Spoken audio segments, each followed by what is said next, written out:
प्रधानमंत्री धन धान्य कार्यक्रम में आज आप पहुंचे थे। आज हमारे देश के यशस्वी प्रधानमंत्री श्री नरेंद्र मोदी जी ने हमारे देश के अन्नदाता किसान भाई बहनों के लिए दो महत्वपूर्ण योजना का शुभारंभ किया है।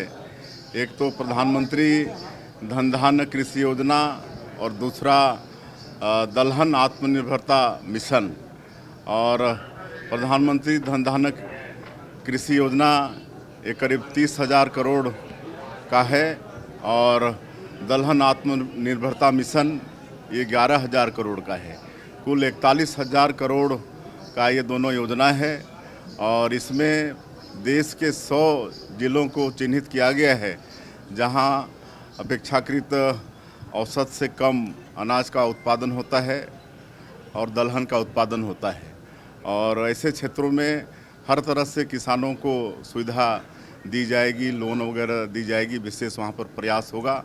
और निश्चित रूप से ऐसे 100 जिले में कृषि के क्षेत्र में और विशेषकर दलहन के क्षेत्र में किसानों को बहुत लाभ होना है। और छत्तीसगढ़ के लिए सौभाग्य का विषय है कि 100 में से 3 जिले हमारे छत्तीसगढ़ के भी लिए गए हैं, दंतेवाड़ा, कोरबा और जसपुर। इसके लिए छत्तीसगढ़ के 3 करोड़ जनता के तरफ से, यहाँ के अन्नदाता किसान भाइयों के तरफ से हमारे देश के यशस्वी प्रधानमंत्री जी का बहुत बहुत धन्यवाद करते हैं। हाँ, अभी माननीय प्रधानमंत्री जी ने 15 अगस्त में लाल किले के प्राचीर से जीएसटी में रिफॉर्म की घोषणा किए थे और मात्र 20 दिनों में उन्होंने करके दिखा भी दिया।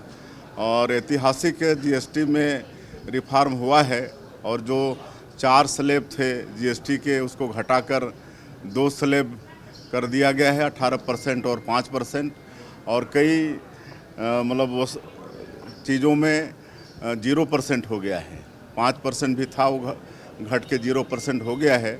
और इससे निश्चित रूप से खाद्यान्न पदार्थों के कीमत में भी कमी आई है और विशेषकर किसानों के कृषि संयंत्र, उपकरण और दवाई वगैरह के कीमत में भी भारी गिरावट आई है। और हम फीडबैक लेने गए भी थे कई जगह।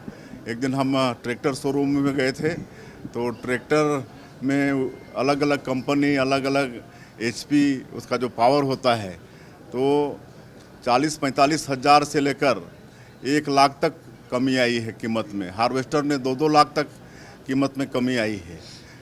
हम एक दिन मॉल में भी चले गए तो वहाँ कई गृहिणियों से भी मुलाकात हुई, बहुत खुश थी और एक एक चीज़ दिखा के बता रही थी कि इसमें 20 रुपया कम हुआ है, इसमें 10 रुपया कम हुआ है।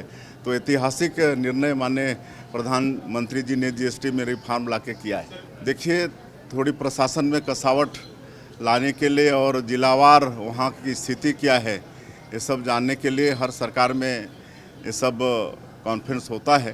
तो पहले भी कॉन्फ्रेंस हुआ है, कलेक्टर SP कॉन्फ्रेंस किए हैं। तो कल से फिर कलेक्टर, SP और DFOज लगातार 2 दिन कॉन्फ्रेंस है और इसमें पूरे प्रदेश में जिलावार क्या स्थिति चल रही इसका जानकारी मिलेगा।